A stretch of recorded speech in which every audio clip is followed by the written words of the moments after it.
नमस्कार, माझे नाव भुवनदीप पांढरकर. मी इयत्ता चौथीत शिकतो. माझे वय 9 वर्षे आहे. मी सावरमाळ पैकूर सत्ते गोवा इथे राहतो. मी अनुराधा राजाध्यक्ष यांनी आयोजित केलेल्या स्पर्धेत मी भाग घेतला आहे. अनुराधा ताईंनी म्हटलेला क्रमांक 12वा श्लोक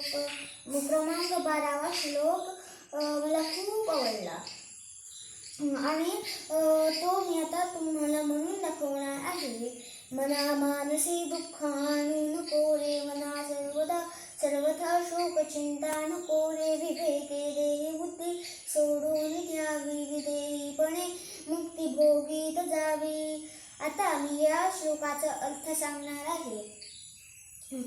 मना मानसी दुःखाणु नको रे म्हणजे कोणी आपल्यावर ओरडलं तर आपण त्याचं वाईट सोडून द्यावं आणि परत चांगला विचार करायचा. मना मानसी दुःखाणु नको रे मना सर्वथा शोक चिंता नको रे म्हणजे आपण मागचा विचार करायचा नाही आणि पुढची चिंता करायची नाही. मना मानसी दुःखाणु नको रे मना सर्वथा शोक चिंता नको रे. विवेके देही बुद्धी सोडून द्यावी म्हणजे चांगले आणि वाईट मुले असतात. आपण चांगले गुण घ्यावे आणि वाईट सोडून द्यावे. मना मानसी दुःखाणु नको रे मना सर्वथा शोक चिंता नको रे. विवेके देही बुद्धी सोडून द्यावी विधेयपणे मुक्ती भोगीत जावी म्हणजे आपल्याला बक्षीस नाही मिळत, दुसऱ्याला मिळालं तर आपण वाईट धरायचं नाही. आपण दुसरा आनंदित होतो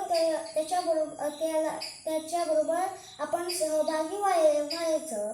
आता मी तुम्हाला अर्थ सांगणार आहे. आता मी तुम्हाला किस्सा सांगणार आहे. मी तिसरीत असताना माझे गुरुजी माझ्यावर खूप ओरडायचे. तेव्हा मला खूप वाईट वाटायचं. मग मला हा श्लोक वाचून कळलं की वाईट धरायचं नाही, वाईट सोडून द्यायचं. आणि तसंच मागचा विचार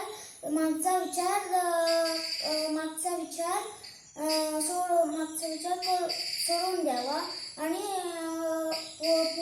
पुढचा विचार म्हणजे चिंता सोडून द्यायची. आणि आपल्याला चांगली आणि वाईट माणसं मिळतात, पण चांगल्या माणसांचा संगत धरावा. आणि